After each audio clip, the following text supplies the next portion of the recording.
Once the spinal endoscope is introduced through the cannula, herniated disc material is usually visualized floating into the tube. Water pressure is set to 30 to 40 millimeters of mercury, typically ensuring that it's less than the patient's diastolic blood pressure. The water pressure can be managed and increased to achieve hemostasis if necessary.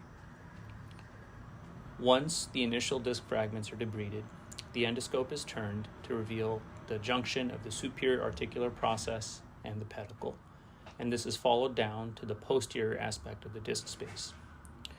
Identifying this bony anatomy serves as a crucial landmark for the rest of the procedure, and we can frequently come back to it if we get disoriented.